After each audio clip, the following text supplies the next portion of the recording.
vamos a sentar para escuchar la palabra de Dios.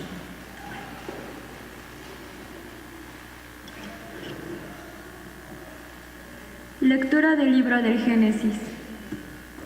En aquel tiempo, Dios le puso una prueba a Abraham y le dijo: Abraham, Abraham.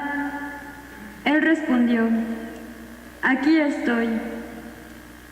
Y Dios le dijo: toma a tu hijo único, Isaac, a quien tanto amas. Vete a la región de Moria y ofrécemelo como sacrificio en uno de los montes que yo te indicaré. Cuando llegaron al sitio que Dios le había señalado, Abraham levantó un altar y acomodó la leña. Luego ató a su hijo Isaac, lo puso sobre el altar, encima de la leña, y tomó el cuchillo para degollarlo. Pero el ángel del Señor lo llamó desde el cielo y le dijo: Abraham, Abraham. Él contestó: aquí estoy. El ángel le dijo: no descargues la mano contra tu hijo, ni le hagas daño. Ya veo que temes a Dios, porque no le has negado a tu único hijo. Abraham levantó los ojos y vio un carnero enredado por los cuernos en la maleza. Atrapó el carnero y lo ofreció en sacrificio en lugar de su hijo. El ángel del Señor volvió a llamar a Abraham desde el cielo y le dijo: juro por mí mismo, dice el Señor, que por haber hecho esto y no haberme negado a tu hijo único, yo te bendeciré y multiplicaré toda tu descendencia, como las estrellas del cielo y las arenas del mar. Tus descendientes conquistarán las ciudades enemigas. En tu descendencia serán bendecidos todos los pueblos de la tierra, porque obedeciste mis palabras. Palabra de Dios.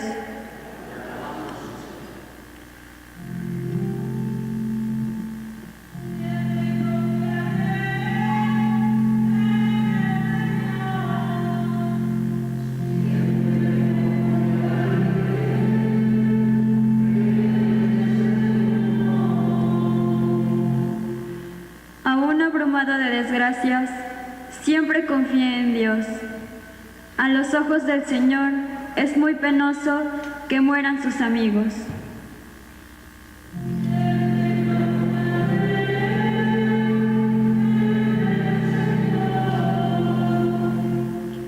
De la muerte, Señor, me has librado a mí, tu esclavo e hijo de tu esclava. Te ofreceré con gratitud un sacrificio e invocaré tu nombre.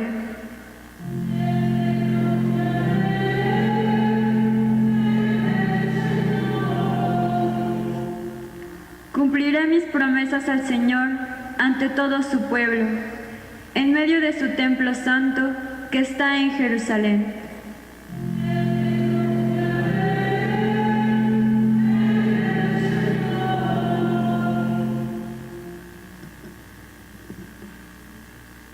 De la carta del apóstol San Pablo a los romanos. Hermanos, si Dios está a nuestro favor, ¿quién estará en contra nuestra?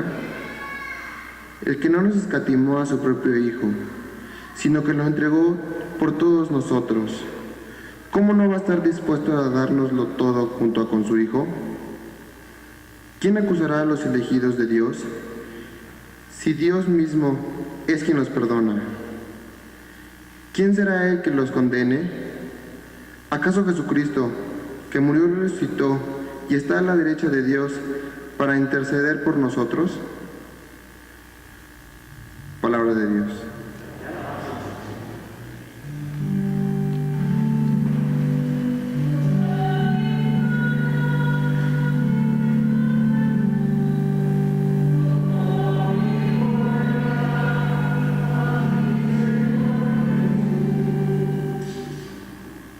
En el esplendor de la nube se oyó la voz del Padre, que decía: este es mi Hijo amado, Escúchenlo.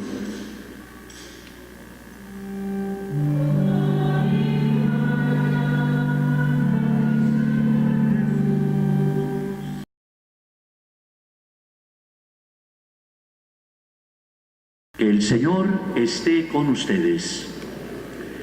Del Santo Evangelio según San Marcos.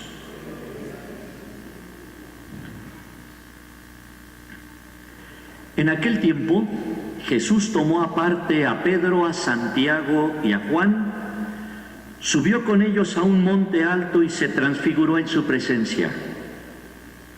Sus vestiduras se pusieron esplendorosamente blancas, con una blancura que nadie puede lograr sobre la tierra.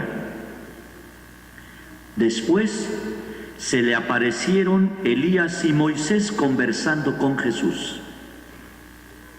Entonces Pedro le dijo a Jesús: Maestro, qué a gusto estamos aquí. Hagamos 3 chozas, una para ti, otra para Moisés y otra para Elías. En realidad no sabía lo que decía, porque estaban asustados. Se formó entonces una nube que los cubrió con su sombra, y de esta nube salió una voz que decía: Este es mi Hijo amado, escúchenlo. En ese momento miraron alrededor y no vieron a nadie sino a Jesús, que estaba solo con ellos. Cuando bajaban de la montaña, Jesús les mandó que no contaran a nadie lo que habían visto, hasta que el Hijo del Hombre resucitara de entre los muertos. Ellos guardaron esto en secreto, pero discutían entre sí qué querría decir eso de resucitar de entre los muertos. Palabra del Señor.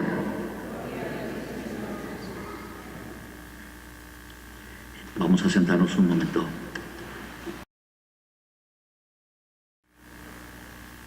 Quiero ofrecerles al menos 3 aspectos, y no rápido por el hecho de apresurar las cosas, sino porque 2 de ellos ya están anticipados en la celebración del domingo pasado. Bueno, la primera de ellas es, y no perder la secuencia de estos domingos, ¿se recuerdan ustedes que la semana pasada se nos hablaba de este elemento hermosísimo del desierto, donde el Espíritu empuja a Jesús a permanecer allí 40 días y 40 noches, haciendo ayuno, oración y escucha de la palabra de su Padre Dios? Bueno, este espacio, ¿qué nos puede ofrecer también a nosotros? Así como a Jesús, esta Cuaresma puede ser para nosotros un espacio de maduración, un espacio de formación y un espacio de escucha de la palabra de Dios. Jesús permanece allí en el desierto 40 días, pero al mismo tiempo no es el espacio físico del desierto lo que forma en él el carácter para salir después con una grande valentía a predicar. ¿Qué esperamos, vamos a llamar así, como producto de la permanencia de Jesús en el desierto? ¿Qué va a salir de allí? Vemos a un Jesús que se conoce a sí mismo, que reafirma la presencia de su Padre Dios en su vida personal y sale de allí capacitado, vamos a llamar así, para predicar el reino de Dios, que se convierte en su pasión. Nosotros también hemos iniciado ya nuestra Cuaresma. Yo los invito a que puedan ustedes revisar cómo nos encontrábamos antes de empezar la Cuaresma con el signo de la ceniza. ¿Con qué actitud hemos empezado esta Cuaresma? Sugiriéndoles esto mismo que para Jesús fue motivo de esa permanencia de 40 días. Un momento de maduración, de formación y de escucha de la palabra de Dios.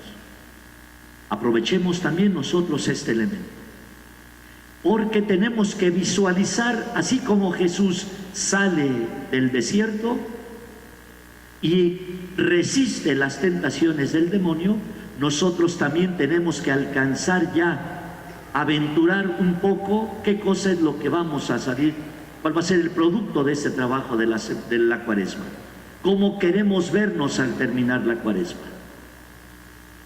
Tenemos ahí entonces lo que sucede con Jesús, un hombre que se conoce a sí mismo, reafirma la presencia de su Padre Dios en su vida personal y sale con una valentía, movido también por el Espíritu, para predicar el reino de Dios. Nosotros también pudiéramos ya aventurar qué cosa es lo que esperamos de esta Cuaresma. Segundo punto es este elemento que nos presenta la lectura del libro del Génesis en el capítulo 22, que en un primer momento mi interés es despertar en ustedes la curiosidad de ir a su Biblia.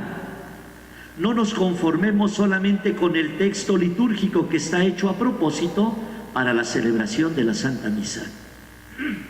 Vamos nosotros a ir a nuestra Biblia, vayamos al capítulo 22 del libro del Génesis y leamos el texto completo.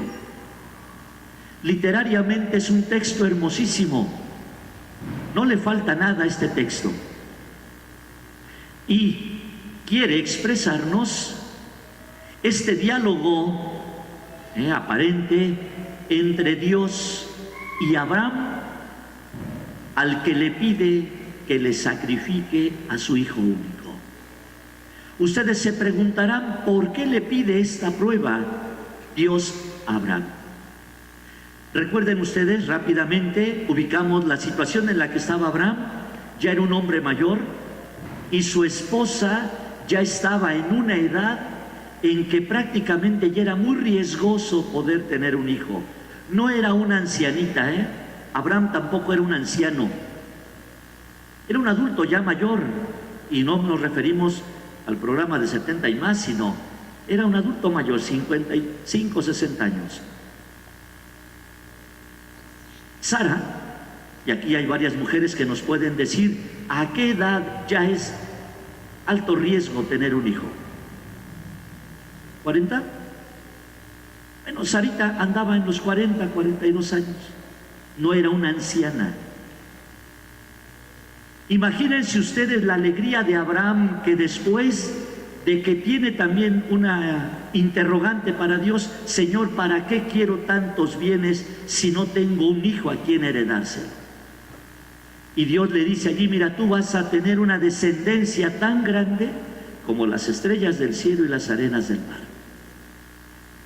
Recuerden ustedes aquella visita que tiene de 3 personajes, donde Abraham advierte que esos personajes son enviados de Dios, y le dice a Sara: prepara una comida, prepara unos panes, porque vamos a darles una comida a estos migrantes que vienen por aquí. Pero él advertía algo especial en ellos. Y al final de su paso por esa casa de Abraham le dicen: el próximo año, cuando vengamos de regreso, tu esposa te habrá dado un hijo. Y así es. Tienen un hijo, pero Abraham empieza a olvidar, cuando se siente cautivado, ahora sí, por tener en sus brazos a este pequeñito, que ya en la imposibilidad de tener un hijo, ahora lo tiene. Y se empieza a olvidar que este hijo es un don de Dios. Vamos a llamar así a este elemento. Abraham empieza a caer en una especie de idolatría por su hijo. Por lo tanto, Dios le pide, porque se ha alejado de él, le pide esta prueba. Mira, Abraham, yo veo que quieres mucho a tu hijo, que ya te apartaste de mí. Sacrifícame a este hijo tuyo. Imagínense ustedes el pesar en el corazón de Abraham. Y sin embargo, Abraham toma todo lo necesario para el sacrificio, incluido el hijo.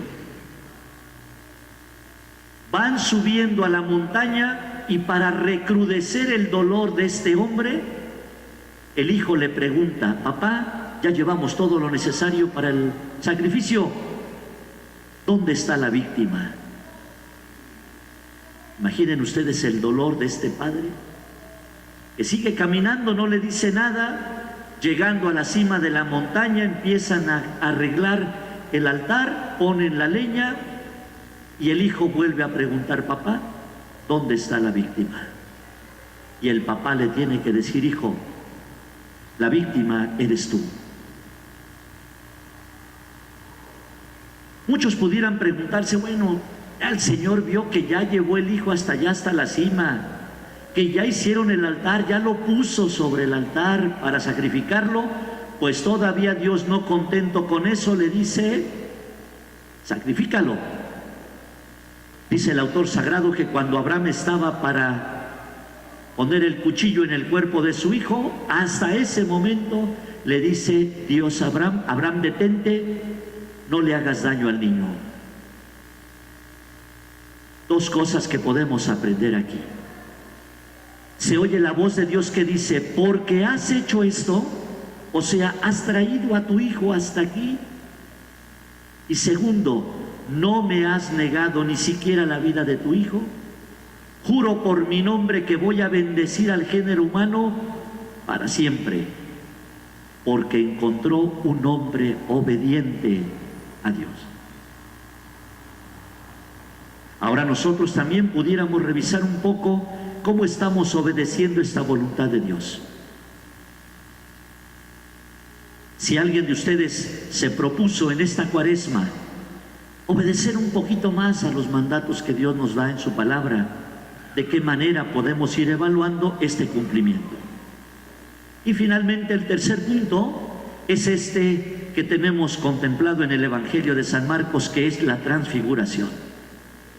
Fíjense ustedes que el relato de la transfiguración fue desde el comienzo muy popular entre los seguidores de Jesús.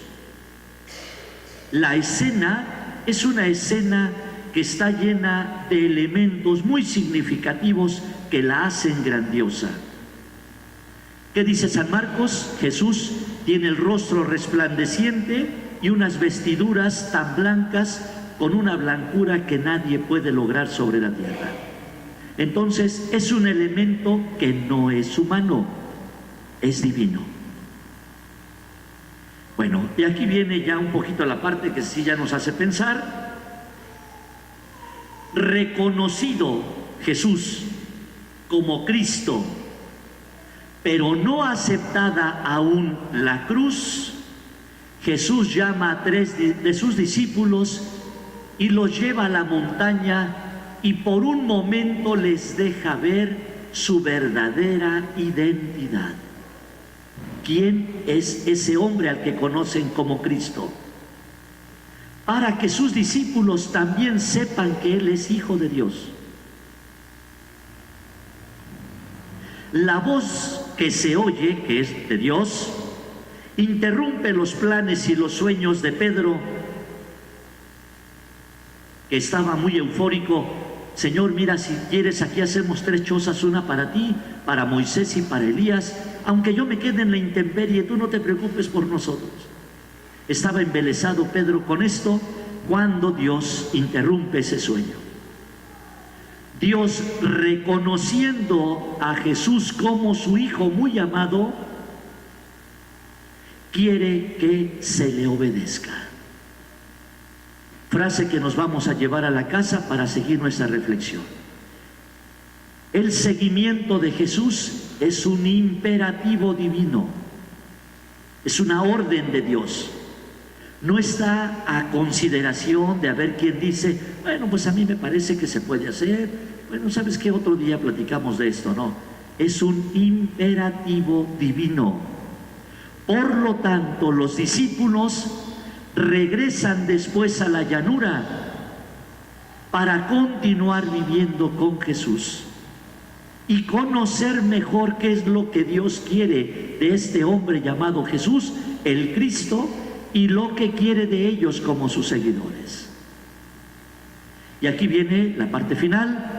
Ojalá que esto también pueda servirles.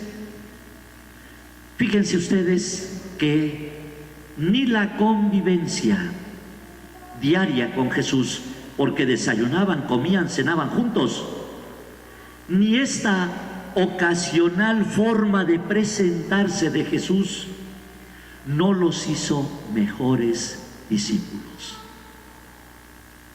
¿Cuándo van a entender este elemento? El día de la resurrección, para hacernos ver que todo lo que Dios hace en un discípulo, en un seguidor de Él, es obra y gracia de Dios, es don divino. Entonces, les pregunto como para que vayan evaluando, ¿alguien se puso su propósito respecto al ayuno? Vamos revisando si el ayuno lo va haciendo más generoso. Ha abierto el corazón al desprendimiento, para que no nos quedemos solamente con el elemento negativo del ayuno, de privarnos de los alimentos. Esto nos tiene que llevar a ser más generosos. Quien de ustedes se haya hecho el propósito de incrementar los momentos de oración, esos momentos de oración ya te han hecho un poco más cercano a Dios. Estas obras de caridad que tú te hayas propuesto hacer durante esta Cuaresma te proyectan como un mejor bautizado, un mejor miembro de la iglesia, porque nos puede pasar lo mismo que le pasó a los discípulos. Aunque vieron a Jesús, no los hizo mejores seguidores. Después vamos a tener a un Pedro que lo traiciona, que lo niega. Tenemos un Judas que lo traiciona, que lo entrega. Y otros que también en el sueño están descansando mientras Jesús les ha pedido que hagan oración para aceptar la voluntad de Dios. Por eso les pregunto, ya en alguna ocasión me parece que les hice esta pregunta. El Padre Felipe de Jesús celebra 6 misas diarias. ¿Esto lo hace mejor persona? Celebro 6 misas diarias y como me dice una persona, Padre, usted que en sus manos tiene al Santísimo, al Señor, y nos da la comunión, ¿eso me hace mejor persona celebrar 6 misas diarias?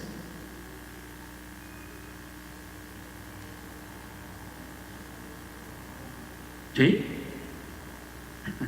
Debería hacerme, pero no me hace mejor persona. Ustedes han visto que después algún padre que después de celebrar la misa está gritando, regañando, intransigente, intolerante, que trata mal a la gente, que les da la puerta en la cara. Bueno, a lo mejor no los ha conocido y qué bueno que no los conozcan. Pero eso no nos hace mejores personas. Bueno, partiendo del pastor, ahora vamos para allá. Ustedes después de participar en la Santa Misa, ¿son mejores personas? ¿Son mejores padres de familia? ¿Más tolerantes? ¿Están dispuestos al diálogo con su pareja? ¿De recibir a sus hijos, de interesarse por ellos, cómo vienen de la escuela? Hijo, ¿cómo te fue? Ser más tolerantes con nuestros papás cuando ya son mayores. Ay, papá, otra vez eso mismo, mamá, eres anticuada, esto ya no es de este tiempo. Eso fue de tu tiempo, ahora ya estamos viviendo otros tiempos modernos. Les pregunto nuevamente, ¿el venir a la Santa Misa los hace mejores personas? El hecho de comulgar, al salir realmente somos otras personas distintas. Bueno, el que lo esté haciendo, por eso estamos animando esto, ¿eh? El que está haciendo su ayuno ya es más generoso. Aquella privación te ayuda a ser un poquito más desprendido de lo que te estás privando, o estás mirando la estética de esto que está provocando en ti el ayuno para reafirmar tu autoimagen. Esas obras de caridad que estás haciendo realmente brotan de Dios como principio y llegan a Él como a su fin. ¿O nos buscamos a nosotros mismos en una obra de caridad? Esto es para que cada uno revise, porque se recuerdan después de estas vacaciones que me he tomado, casi 15 días que no nos hemos visto, les había advertido, vamos a formular nuestro propósito, porque no podemos caminar al ahí se va. Tenemos ya que estar así muy claros en lo que queremos alcanzar, para que no perdamos de vista que la Cuaresma es un paso solo a la Pascua. Que el Señor bendiga los esfuerzos de cada uno de ustedes, vayan evaluando este propósito que se han puesto, y con estos elementos que les he tratado de presentar, vayamos redefiniendo nuevamente ese objetivo, ese propósito, para que todos podamos celebrar en esta Pascua que hemos querido dejar ya atrás con nuestras prácticas cuaresmales. Vivamos a profundidad este desierto cuaresmal como un momento de maduración, de formación y de escucha.